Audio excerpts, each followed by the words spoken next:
most Muslims tells us that the Prophet of Islam came to give the same message as was given by Abraham, Moses and Jesus.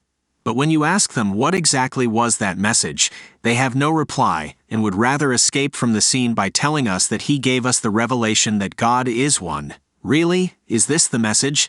It's like telling a child that the sky is blue. The Bible says that even the demons believe that God is one.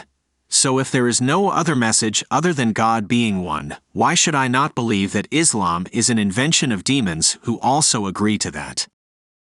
Islam tries to position itself as some revelation received from the God of the Bible. But that itself is not enough for me to even consider the Prophet of Islam. My question is, what exactly is that Islam brings to the table? To a Jewish audience, how will Muhammad be even considered as a prophet? He is a total misfit by any standard. You can try to force him into the slot of a prophet, but he does not fit. That is the reason the Jews of his time would not even consider him. The same holds true with the Christian community. After God himself incarnates and comes as a man to save humans from their sins, there is no need of any other person in the Christian paradigm. The only vacancy for Muhammad is that of a humble sinner who needs the forgiveness offered by Christ Jesus for his sins. However, that would not fit the agenda of Muhammad, who wants to be the leader for his people in the same stature of Moses for Israel. So what is the next logical step? That is where we encounter the crab story of Muhammad. Crabs, as we know, would not walk straight, but would always pull down others. He has to agree to lots of things which happened with Moses and Jesus from a historical point of view, to prove that he represents the same God. However, with Jesus, he is a person who is even more elevated than Moses. So he has to bring down the level of Jesus to that of Moses. So he has to deny the crucifixion and the resurrection, which is the key to the divinity proof of Jesus.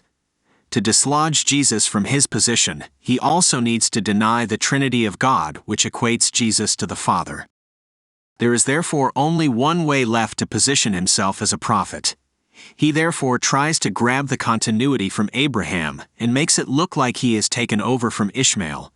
He does not even know that prophets do not come from Ishmael. Even the genealogy of the Prophet of Islam does not link up to Ishmael. There is a huge gap of 40 generations between Adnan and Ishmael, which makes a mockery of this assumption. All those stories about Abraham and Ishmael building the Kaaba are all fictional imaginations in the mind of the Prophet of Islam and other Muslims. They have absolutely no connection with Mecca or Kaaba in any way. But without stories like this, how can they even establish their legitimacy in a region filled with Jews and Christians? To get this done, he used the big lie mechanism, which was later also applied by the Nazi propaganda chief Joseph Goebbels. As Satan is the author of all lies, he did inspire Muhammad for the same. What Joseph Goebbels taught the Nazi propaganda machine defines the big lie. It is as follows: if you tell a lie big enough and keep repeating it, people will eventually come to believe it. The lie can be maintained only for such time as the state can shield the people from the political, economic, and/or military consequences of the lie. It thus becomes vitally important for the state to use all of its powers to repress dissent, for the truth is the mortal enemy of the lie, and thus by extension, the truth is the greatest enemy of the state. I know that some Muslims would be displeased with this and say that Nazism came 1300 years after Islam. All lies throughout the history of mankind has been made this way, and so too is Islam. What Goebbels did was give a proper definition of the same mechanism which has been implemented since the fall of Satan. Satan's formula to keep lying consistently till people believe it to be true is what we are exposing in this channel. To make these lies sound consistent, it needed to have a base which records these lies, and that record is called the Quran. The assumption was that the Quran will ensure the cohesive nature of those lies. However, as the Quran does not have a context for its statements, it gave rise to lots of issues which made people spin stories as they thought it fit. The Quran is filled with lots of statements which does not have a context, and at places it even contradicts itself. So to fill those gaps, Islam had to bring tafsirs and hadiths to explain the context of the Quran. These documents came after 250 years of the Quran. The only reason for it to come so late was that it was an afterthought which was supposed to address the context-related issues of the Quran. The Hadiths were truly a disservice to the reputation of the Prophet of Islam. Many dark and undesirable deeds of his life was brought to light by these Muslim writers. I really suspect that the Hadith writers like Bukhari, Muslim, Nasai, or Abi Dawood were indeed enemies of Islam who have attributed such repulsive actions to the Prophet of Islam. Indeed, it is surprising that Muslims are the ones who are going around with these hadiths and making a mockery of their Prophet. A mortal wound on the Prophet's reputation was dealt with the English translations, even though we know that it was a dishonest work. The things written in the Hadiths are so insulting to the Prophet of Islam that I am indeed surprised that Muslims are not seeing the scam pulled on them. Those Muslims who have understood, have distanced themselves from the Hadiths and have formed the Quranism movement within Islam, which is also called Al-Quraniya. It holds the belief that traditional religious clergy have corrupted religion and divine law should be derived solely from the Quran. However, the patches in the Quran still needs the context. So Islam is actually a patchwork of different pieces of made-up stories by different authors having different agenda, belonging to different sects, trying to interpret the Quran and the life of their prophet. In the process of stitching those gaps, we can observe a lot of alignment issues in the narrative. That is where the lies give up, and scholars like Yasser Qadi are forced to tell this. This was the issue.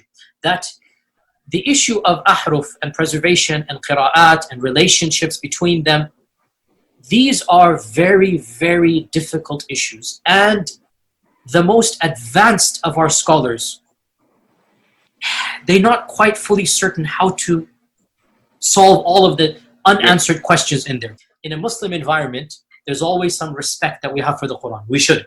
In a Muslim environment, we'll press a little bit and then we'll say, okay, khalas, sami'na wa ata'na. And that's great, alhamdulillah. When you go to academia, they don't have that red line. And they're going to just, the famous story of the emperor with no clothes. They're going to just point out, no, that doesn't make any sense. Well, that's not true, and this and that. And they'll bring issues, which I'm not going to mention explicitly, that you know are true because they're in your own books. They're not inventing anything new. They'll bring you riwayat, and they'll bring you athar, and then you add to that very well-known issues of, I don't even want to be explicit. And then you bring on top of that makhtutat, and then. And it's very clear to you and to every single very advanced student and specialist that the standard narrative has holes in it. That's what I'm going to say. The standard narrative does not answer some very pressing questions. Okay? This is what I'm going to say. That standard narrative, which has holes in it, is exactly the lies that were invented by Islam in its 1400-year-old history. When that standard narrative is put up for inspection under the microscope of a critical examination, it disintegrates and exposes its duplicitous nature. So what shall they do now? Naturally, get more pieces of patchworks and cover up those gaps. So what are those patchworks? It's words like that of Michael G. Hart, G.B. Shaw, Leo Tolstoy, or M.K. Gandhi, who would have commented about Muhammad for certain vested interests. An astrophysicist took to writing as his passion, and what best way to sell and gain popularity than emotionally stoking the passion of Muslims? He knew that the Muslim world needed his services to help out their prophet from the dungeons of condemnation through the Hadiths, which piled on much dirt on their prophet. How is it possible that these great people of our era spoke about the Prophet of Islam in glowing terms and never even considered to become a Muslim? Have you ever thought about that? Being politically correct to achieve your goal is not a new trick. This trick has been mastered by all politicians, including Muhammad. Let us consider the story of Gandhi, who had mentioned that Islam did not spread by sword. However, if you scratch the surface, he indeed tells that with the nuance expected from a seasoned politician. M.K. Gandhi was a very astute politician who knew how to balance his people.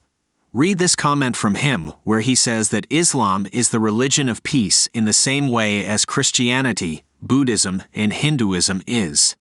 I am yet to see even one Muslim who would accept that the Hindu mythological figure Rama, the same as the Allah of Islam, Then why this selective amnesia? How is it that Muslims fall for tricks of politicians like these to cover up for the Prophet of Islam? The comments of these politicians and important persons about Muhammad is not after they have read the Quran and the Hadiths. It is nothing more than building a mutually beneficial relationship by these good comments. I have spent years reading the Islamic books, and I could not get even one good thing practiced by Muhammad in his life that I can emulate. Shall I ask Sheikh Yasser Qadi why Muslims are doing all these? And they're gonna just, the famous story of the emperor with no clothes. The emperor with no clothes. The emperor with no clothes. The emperor with no clothes. How long will it take for Muslims to realize that their prophet was not a genuine messenger of the God of Christians and Jews? He was just a politician who made use of the ignorant people in his tribe and town to submit to his will by force. He never had any message. How long will it take for Muslims to see that their so-called emperor has no clothes? I would like to end this video with a challenge to our Muslim friends. The challenge is this: send me 5 good things practiced by Muhammad in his lifetime, which any person can follow for a better life. It has to be appealing to the conscience of all humans and should be exclusive to the life of the Prophet. I am reiterating again, these 5 things should have been practiced by the Prophet of Islam, not just said, but practiced. Go ahead and put those things in the comment section. We have come to the end of this video. If you have liked the content, please do punch on the thumbs up and consider subscribing if you have not yet done so. Make sure that you click on the bell icon to be notified of all the latest videos. Till we meet again, may the good Lord bless you and keep you.